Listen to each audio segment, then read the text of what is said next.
Hi there, everybody. We're here today with Gilary Massa, former RSU employee. We're going to talk about her experience with the RSU so far. Okay, so hi, Gilary. How's it going? Good. Welcome. Thank you for having me. Yeah, no problem. So firstly, we just want to talk about your position at the RSU. Sure. So you were Executive Director of Communications and Outreach, That's right? correct. I worked at the RSU for 7 years. Mm-hmm. I started there as the Equity and Campaigns Organizer, and my last 4 years were spent as the Executive Director, Communications and Outreach. My main role was a communications piece. That was a large part of my role. So doing the website, corresponding with students, writing any kind of emails or communications that were sent out to students, coordinating the social media, any graphics. But my job was also to help the executive kind of fulfill their mandate. Okay, and how long were you there for? You were there for a while. 7 years. Yeah, so I'd also like to see if you can give us a brief summary on what happened with the RSU. So from the time that you got that message from the former president, Andrea Bartlett, what happened from that point? Okay, so I took maternity leave on September 1st, 2015. That's the day that my daughter was born, and that's the day the maternity leave kicked in. But I had taken some time off that summer. I was already 5 months pregnant, and I thought, you know what, I've been working nonstop for a couple of years now, haven't really taken a real vacation, and I really wanted to just focus on being pregnant. On December 1st, 2015, so exactly 3 months to the day that my maternity leave started, I got a phone call from Andrea Bartlett where she informed me that they had restructured the organization and that they had eliminated my job in the process. It took me completely, I was so surprised. I didn't see it coming. I had never had any issues with my employer in the past. Not even you're late, we have to talk about this. So it was very strange to me, and I had not been warned of the fact that they were restructuring or that my job was on the line, nothing. So it came out of nowhere, really. And I reminded Andrea that I was on maternity leave at that point, and she said that she remembered. Then I told her that my lawyers would be in contact with her, and that was that. So after that happened, I know that maternity leave is something that is the law, that women have the right to take time off work when they have children without being penalized. That's something that I knew. Even though I hadn't spoken to a lawyer at that point, I knew that I had been wronged in a really huge way. I was a unionized staff member, so I called my union, who didn't even know that this had taken place. So I informed them that this had happened to me, and they told me that they were going to file a grievance, which essentially is a complaint about the process, and advised me to also file a human rights complaint aside. So we're going to arbitration on Monday. And I'm curious to know how you were feeling at this time. Absolutely destroyed. They call 3 months, your first 3 months of motherhood, the fourth trimester, because you're still getting used to it. It's a completely new stage of life. You're prone to depression, essentially, because you're dealing with isolation, you're dealing with a new child, a new life, you're dealing with hormones, you're dealing with all of these things, and then to have the additional stress of now having to make the decision as to whether I was going to fight this, and how we're, the money that we relied on as an income and that we had planned for as an income is now all of a sudden in jeopardy. And then I have to figure out, okay, am I going to have to now look for a new job? Do I wait until September when my daughter is 1? How am I going to find childcare for a newborn? That's unheard of. Am I going to be able to rely on my parents to support me? There are all of these things. Literally, I hung up the phone. It was like my daughter understood what had happened because she puked everywhere. And then I called my husband and cried. I just didn't know what to do. All of the plans that we had made as a couple all of a sudden just kind of disappeared. And I don't think that those that were involved understood, or maybe they didn't care, but I hope that it was just that they understood or underestimated the human impact. What would this province look like if this was something that was just allowed? That these people, if the RSU gets away with this, it'll set a huge precedent for other employers, that they'll be able to see or point to a loophole in the Employment Standards Act that allows them to just terminate a woman because she announces her pregnancy, or it becomes too expensive to pay part of her maternity leave, or whatever excuse that people want to give. That is the reason that we fought for maternity leave in the first place, because this was a problem. What would our province look like if women now had to decide between going to work, having a career, and having a family? Yeah. And I'm also curious to know about the social climate when you were still working there. So prior to you getting laid off, but after the transition of the slate that was in the RSU, what was it like working there? I always really, really enjoyed working at the RSU. And, you know, when the new slate won, change is always difficult. It's not, I knew that it would be a different workplace, even though I was going into maternity leave and I knew that I wasn't going to be working with them in a big way.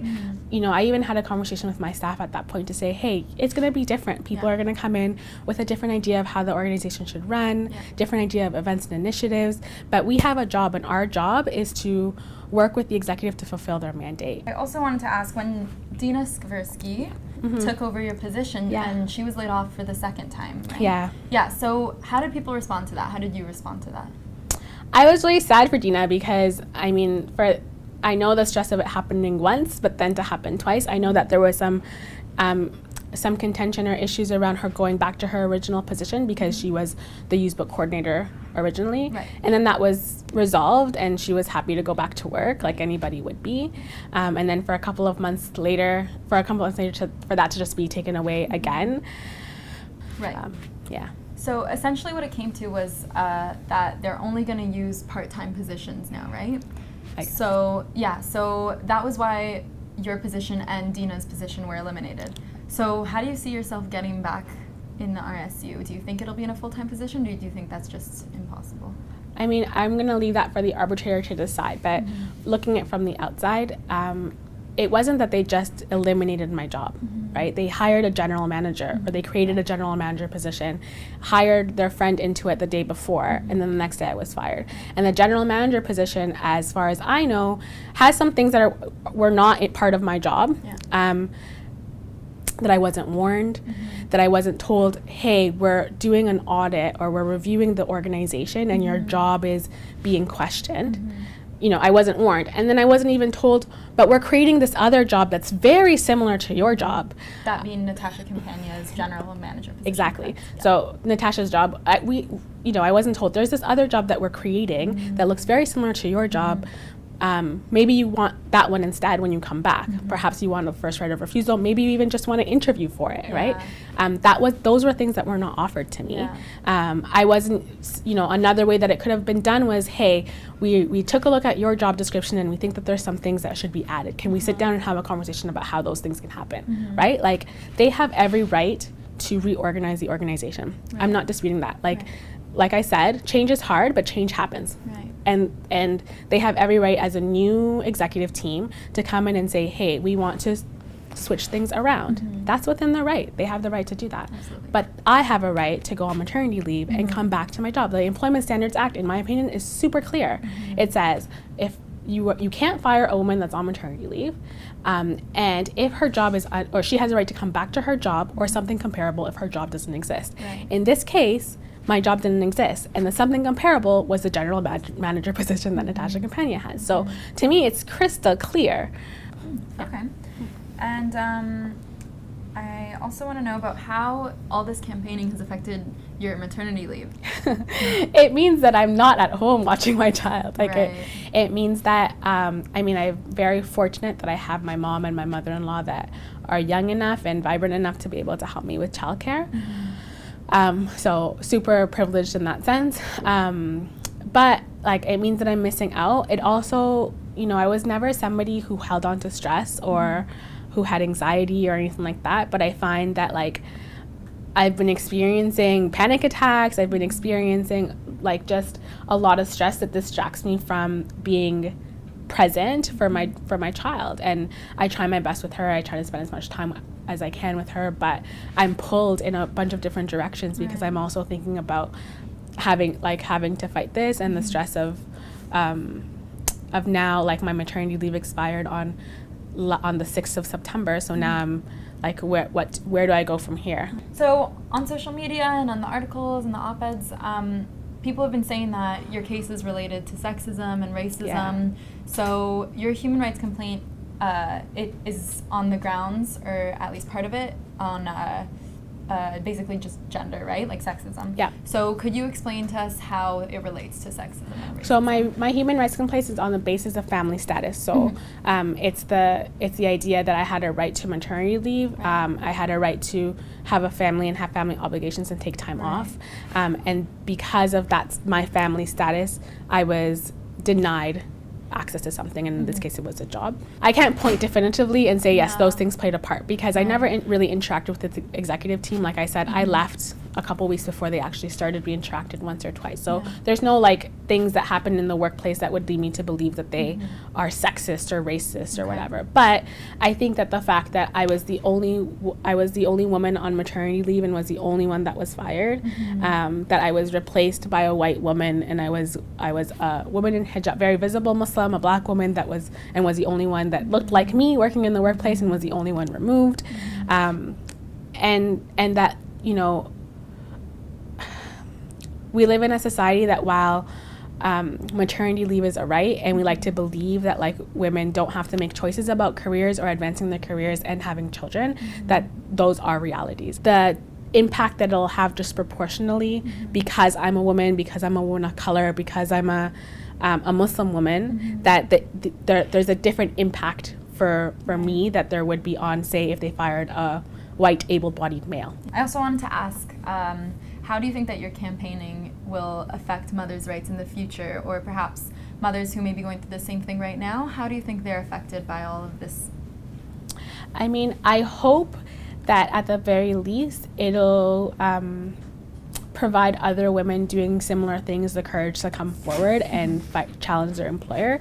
The reality is that sometimes women, especially those who aren't unionized, don't have the resources to go up against a large company, and so they won't fight it, or they're like, I'm really tired. I'm a new mom. I already have all of this stress. I'll have all these things. Like, we'll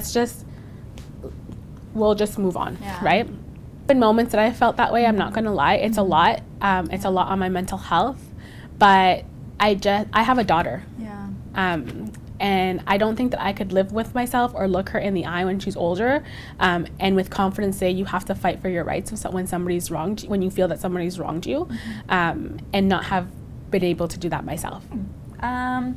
And what's the next step for you? What's coming up next? So you said that you have a meeting on Monday. Yeah, so on Monday we have arbitration/mediation, and so it really depends on how that goes down. The arbitrator, what I'm told is that the arbitrator will start and try to mediate it informally and try to have both parties come to a resolution. If the arbitrator feels like that it's a futile exercise, or that we're too far apart and we can't come to an agreement, then it'll just go right into arbitration, which looks like court. And ideally, what would you want from all this? Would you want your position back at the RSU, or what is it that you would like to take from all of this? That's a tough question. I don't know what it would feel like to be whole. Like, I think, of course, it might be challenging to go back into the workplace, but I think that that's the easiest solution. Do you have any further comment or anything you wanted to add? I think that it's important for students to remain engaged and ask questions of their students' union.